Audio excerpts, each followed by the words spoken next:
তো আজকে এমন একটি বিষয় নিয়ে কথা বলবো, সেটা হচ্ছে যে আমাদের যেসব ভাইয়েরা প্রবাসে থাকে অনেক সময় দেখা যায় যে তারা তাদের ওয়াইফের নামে একটা অ্যাকাউন্ট খুলে দিয়ে ওইখানে তাদের জন্য টাকা পাঠায়, তাদের বউদের জন্য টাকা পাঠায়।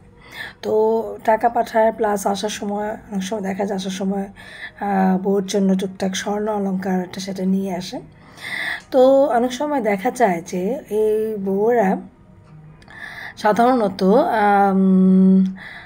৩-৪ বছর, অনেক সময় অনেক হাজব্যান্ড আসে না বা ২ বছর আসে না, তখন তারা কি করে একটা পরকীয়াতে জড়িয়ে পড়ে।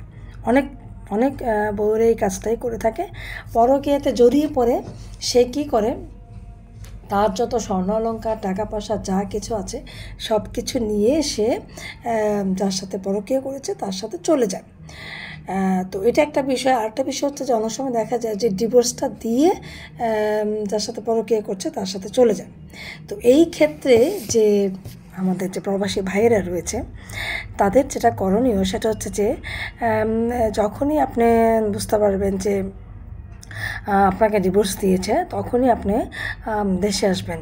দেশে এসে 90 দিনের মধ্যে কিন্তু আপনি দেশে এসে আপনি সরাসরি আপনার ওয়াইফের নামে একটা কোর্টে মামলা করে দিতে পারবেন। যেমন আপনার যেসব টাকা পয়সা ছিল এবং যেসব স্বর্ণ অলংকার যা কিছু ছিল তা সব কিছু দিয়ে একটা পুনরুদ্ধার চেয়ে একটা আদালতে মামলা করতে পারেন। আর 2 নম্বর কথা সেটা হচ্ছে যে আপনারা যখন ওয়াইফের নামে আলাদা অ্যাকাউন্ট খুলে দিয়ে যান এবং ওই অ্যাকাউন্টে দেখা যায় যে আপনারা প্রত্যেক মাসে বা মাসের মাঝেও প্রচুর টাকা পাঠাতে থাকেন আপনাদের ওয়াইফের নামে সাংসারিক খরচের জন্য, এটা সেটা সব কিছুর জন্য। তো আপনারা যেটা করবেন সেটা হচ্ছে যে অ্যাকাউন্ট করার ক্ষেত্রে আপনারা অবশ্যই একটা জয়েন্ট অ্যাকাউন্ট করবেন।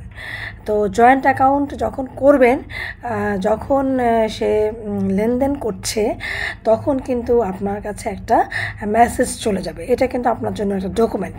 যখন আপনি দেশে এসে আপনার ওয়াইফের নামে মামলা করবেন তখন কিন্তু এই যে আপনার ওয়াইফের নামে এত টাকা পয়সা পাঠিয়েছিলেন, তখন আপনার আদালতের কাছে সেটা শো করতে পারবেন। অনেক সময় দেখা যায় যে ওয়াইফরা ক্লেম করে যে তার হাজব্যান্ডটা ঠিকভাবে টাকা পয়সা দিচ্ছে না, বিভিন্ন ধরনের ক্লেম করে একটা পরকীয়া বা তার হাজব্যান্ডের নামে একটা মানে একটা ক্লেম করে দিয়ে থাকে যে টাকা পয়সা দিচ্ছে না বা ঠিকভাবে খোঁজখবর রাখছে না। তো টাকা পয়সাটাই তো মেইন। তো ওই টাকা পয়সাটা যেহেতু নিয়ে সাধারণত বেশি ক্লেম করে থাকে, সেজন্য বলছি বিদেশে ভাইয়েরা যারা রয়েছেন আপনারা অবশ্যই একটা জয়েন্ট অ্যাকাউন্ট করবেন আপনার ওয়াইফ এবং আপনার নামে, এবং সেটা করলে সুবিধা হবে। পরবর্তীতে আপনি যদি কোনো মামলা মোকদ্দমা করেন তখন সেই ডকুমেন্টসটা আদালতে সাবমিট করতে পারবেন।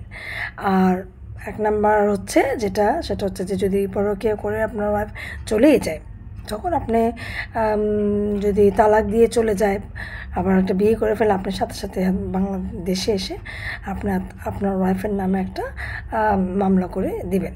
এই 2টা জিনিস আপনারা অবশ্যই মাথা রাখবেন আমাদের প্রবাসী ভাই যারাই রয়েছেন বিদেশে তাদের জন্য।